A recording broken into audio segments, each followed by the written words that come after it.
Hello guys, welcome to another video of stock market. Friends, Swasthya food tech limited guys एक upcoming IPO जो कि आज के दिन ओपन होने जा रहा है। जानेंगे complete analysis, business model, financial condition, performance, GMP कितना चल रहा है, लिस्टिंग कितना मिलेगा, अप्लाई करें या फिर इन सभी पॉइंट्स को डिस्कस करेंगे। चलिए फ्रेंड्स, वीडियो स्टार्ट करते हैं। आईपीओ 20 फेब आज के दिन ओपन हो रहा है, 24 फेब को क्लोज किया जाएगा। 10 रुपीज़ का फेस वैल्यू, 94 रुपीज़ पर शेयर की प्राइस बैंड, 1200 शेयर्स की लॉट साइज, 14.92 करोड़ का इशू साइज जो कि 15,87,600 शेयर्स का इशू किया जा रहा है। फुल्ली फ्रेश इशू आईपीओ है। Fixed price issue IPO BSE SME पे लिस्टेड किया जाएगा। गिरिराज स्टॉक ब्रोकिंग इसके मार्केट मेकर है। अलॉटमेंट डेट की बात करेंगे तो अलॉटमेंट डेट फाइनलाइज किया गया 25 फैब का। 27 फैब को रिफंड्स रिलीज किया जाएगा और शेयर्स डीमैट अकाउंट में क्रेडिट होगा और 28 फैब को लिस्टिंग डेट रखा गया है। अमाउंट रिटेल यहाँ ओनली 1 लॉट अप्लाई कर सकते हैं, 1200 शेयर्स मिलेंगे। एचएनआई मिनिमम 2 लॉट अप्लाई कर सकते हैं, 2400 शेयर्स मिलेंगे।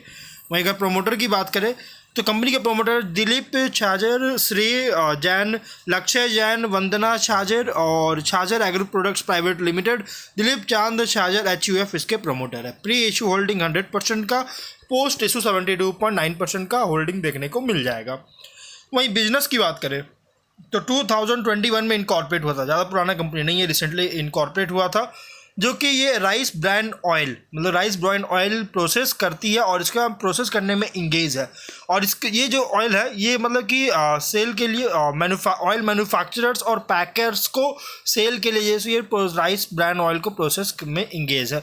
और कंपनी जो अलग अलग रेट्स की rice bran oil rich in vitamin E, oryzanol और ये सभी तरह के अलग अलग ग्रेड्स का जैसे प्रोड्यूस करती है। और heart healthy benefits, high smoke point और वर्सेटाइल न्यूट्रल फ्लेवर जो कि कुकिंग के लिए ऑफर करता है। कंपनी का जो है यहाँ पे राइस ब्रांड ऑयल को मार्केट और सेल करती है बाई प्रोडक्ट्स के साथ, जैसे fatty acids, gums, spent earth and wax generated जो कि वाइल प्रोसेसिंग जो करता है प्रोडक्ट्स का ओपन मार्केट्स में जैसे प्रोडक्ट्स का, जबकि प्रोसेसिंग करने का भी जनरेट करती है, प्रोसेसिंग करने में भी जनरेट करता है। और कंपनी जो है इसका फैसिलिटी इसमें इंक्लूड है refining unit bulk rice bran oil production के लिए, और अब प्लान कर रहा है एक खुद का और थर्ड पार्टी ब्रांड्स के लिए जो है एक पैकेजिंग यूनिट को सेटअप करने के लिए जैसे ये प्रोसीड्स का यूज करेगी, प्लान करिए। और ये जो फंड रेज कर रहा है इसमें से कुछ फंड का इसमें यूज किया जाएगा सेटअप करने के लिए। कंपनी जैसे जीरो वेस्ट यूनिट ऑपरेट करता है, रीयूजिंग और सेलिंग करती है बाई प्रोडक्ट्स का जैसे गम्स, वैक्स, फैटी एसिड्स का। और fully automated high grade stainless steel facility efficiently refine करता है ऑयल को और बाई प्रोडक्ट्स को एक्सट्रैक्ट करती है। प्रोडक्शन कैपेसिटी की बात करेंगे तो 125 मिलियन टन पर डे का कैपेसिटी है। और मैन्युफैक्चरिंग फैसिलिटी जो है पूर्वा बर्धमान वेस्ट बंगाल में है, जो कि इसका मैन्युफैक्चरिंग फैसिलिटी जहाँ से ऑपरेट कर रहा है, स्ट्रेटेजिकली लोकेटेड है विद इन इंडिया में। और प्रोडक्ट्स की बात करते तो राइस ब्रांड प्रोडक्ट में अगर देखिएगा राइस ब्रांड ऑयल में तो इसमें कंपनी डोमेस्टिकली जैसे क्रूड राइस ब्रांड ऑयल को सोर्स करता है और उसका प्रोसेस करता है और इसको जो है बाइट प्रोडक्ट्स को एक्सट्रैक्ट करती है और बल्क ऑयल को सेल करता है मैन्युफैक्चरर्स, डिफाइनर्स, होलसेलर्स को हेल्दी बेनिफिट्स के लिए। और सेकंड है बाई प्रोडक्ट्स के, 2 प्रोडक्ट है, एक है राइस ब्रांड ऑयल, दूसरा बाई प्रोडक्ट्स। बाई प्रोडक्ट्स की बात करें तो ये बाई प्रोडक्ट प्रोड्यूस करता है जैसे fatty acids, wax, gums, spent earth जो कि यूज़ होता है इंडस्ट्रीज़ के द्वारा, जैसे सोप, कॉस्मेटिक हो गया, एनिमल फीड इंडस्ट्रीज़ के द्वारा जैसे यूज़ किया जाता है। 30 सितंबर के अकॉर्डिंग 17 एम्प्लॉइज़ का टीम था। स्ट्रेंथ की बात करेंगे तो modern and strategically located manufacturing facility का, इजी अवेलेबिलिटी है क्रूड ऑयल का और मैन्युफैक्चरिंग फैसिलिटी के आसपास अरेंजमेंट्स किया गया है इंस्टीट्यूशनल ऑयल मैन्युफैक्चरर्स के साथ राइस ब्रांड ऑयल के सप्लाई के लिए। क्वालिटी एश्योरेंस दे रही है, quality control of the products दे रहा है। वेल एक्सपीरियंस मैनेजमेंट टीम है जो कि प्रूवन प्रोजेक्ट मैनेजमेंट और इम्प्लीमेंटेशन स्किल्स के साथ। फिनेंशियल की बात करेंगे तो एसेट्स था 22 में 12.6 करोड़ का और अभी है फर्स्ट हाफ में 36.9 करोड़ का। नेट वर्थ था 3 करोड़ का, अभी है 8 करोड़ का। रिजर्व था 1 लाख का, अभी है 3.8 करोड़ का। लेकिन डेट अगर देखा जाए तो 8 करोड़ का था, लेकिन अभी डेट देखने को मिला 23.6 करोड़ का। डेट थोड़ा ज़्यादा देखने को मिल रहा है। और फिलहाल रेवेन्यू प्रॉफिट की बात करेंगे तो 1.2 करोड़ का रेवेन्यू था, 1 लाख का प्रॉफिट था, क्योंकि 21 में इनकॉर्पोरेट हुआ था, इनका बिजनेस इस्टेब्लिश हुआ था और इसलिए क्या ज़्यादा पुराना कंपनी नहीं है, इसलिए इसका परफॉर्मेंस अगर देखिए तो 22 में कोई भी एकदम नेग्लिजिबल परफॉर्मेंस है। 22 में और 23 में 99.9% करोड़ का रेवेन्यू है और 3 लाख का प्रॉफिट है। 24 में 134.3 करोड़ का रेवेन्यू, 2 करोड़ का प्रॉफिट है। फर्स्ट हाफ में 88.6 करोड़ का रेवेन्यू, 1.8 करोड़ का प्रॉफिट है।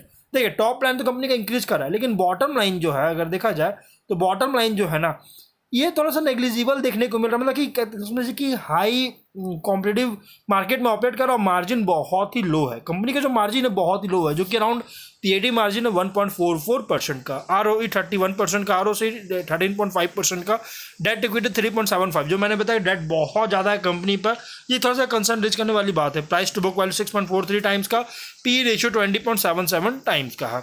वही अगर हम बात करें इस कंपनी के कुछ और रिस्की पॉइंट का, तो देखिए कंपनी जो है इसका रेवेन्यू लार्जली डिपेंडेंट है राइस ब्रांड रिफाइंड ऑयल पर, जो कि कंट्रीब्यूशन की अगर बात करेंगे, जब भी कंट्रीब्यूशन अगर मैं बात करूंगा इस वीडियो में तो परसेंटेज में होगा 23, 24 फर्स्ट हाफ ऐसे करके होगा, जो कि 75% का, 87.9%, 89.2% का कॉन्ट्रीब्यूशन था टोटल रेवेन्यू का। और अगर इसके कंज्यूमर के में चेंजेस आता है या फिर डिमांड में डिक्लाइन होता है, प्रेफरेंस रेगुलेटरी रेस्ट्रिक्शन लगाया जाता है राइस ब्रांड ऑयल में, तो एडवर्सली अफेक्ट कर सकता है फाइनेंशियल परफॉर्मेंस को। टॉप 10 कस्टमर्स की बात करेंगे तो इसका कॉन्ट्रीब्यूशन जो था 100%, 55%, 54.3%, 61.3% कॉन्ट्रीब्यूशन था, जो कि फर्स्ट हाफ का था।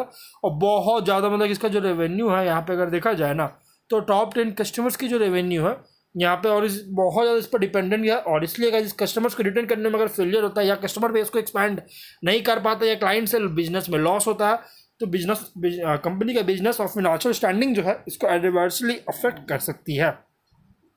कंपनी पर टोटल डेट 23.6 करोड़ का, अगर इसको रीपे नहीं कर पाता, फेलियर होता है, तो फिनेंशियल पोजीशन ऑपरेशंस को अफेक्ट कर सकता है। पास्ट में कंपनी को जो है स्ट्रैटेजिक ड्यूज जैसे GST, ESIS, प्रोविडेंट फंड, जो कि मल्टीपल इंस्टेंसेस पर में जो है प्रोविडेंट फंड जैसी स्ट्रैटेजिक का पेमेंट में डिले वगैरह फेस किया है पास्ट में कंपनी ने, जो कि डिले जो हुआ है ये हुआ है 3 to 650 डेज तक का रेंज में जो सो डिले किया गया है। और फ्यूचर में नॉन कॉम्प्लियंस अगर होता है या फिर डिले होता है इस रिजल्ट, जिसके कारण गाइज पेनाल्टीज या लीगल एक्शंस में लिया जा सकता है कंपनी के अगेंस्ट, जिससे इसका फिनेंशियल स्टेबिलिटी को अफेक्ट कर सकती है।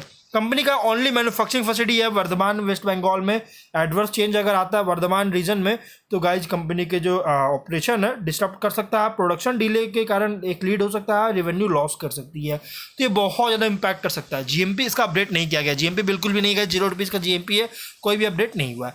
ऑब्जेक्टिव क्या है, तो एग्जिस्टिंग मैन्युफैक्चरिंग फैसिलिटी यूनिट है जिसका पैकेजिंग लाइन के लिए सेटअप करना चाह रही है, वर्किंग कैपिटल रिक्वायरमेंट फंडिंग चाहती है, जनरल कॉर्पोरेट के लिए फंडिंग चाहती है। देखिए अगर आप इसे अप्लाई करना चाहते हैं, रिस्की इन्वेस्टर है तो आप इसमें कंसिडर कीजिए, अदरवाइज आप इसको इग्नोर कर सकते हैं कि हाई रिस्क लो रिटर्न IPO है, क्योंकि बहुत ज़्यादा मार्जिन बहुत ही लो है कंपनी पर और हाईली कॉम्पिटिटिव सेगमेंट में ऑपरेट कर रही है। इसलिए अगर आप रिस्क नहीं चाहते तो आप इसको इग्नोर कर सकते हैं। अगर आप रिस्क लेना चाहते हैं तो आप कंसिडर कर सकते हैं, बाकी फाइनल डिसीजन अपने खुद की रिस्क पर लीजिएगा। तो मिलता है नेक्स्ट वीडियो में, टिल देन बाय बाय।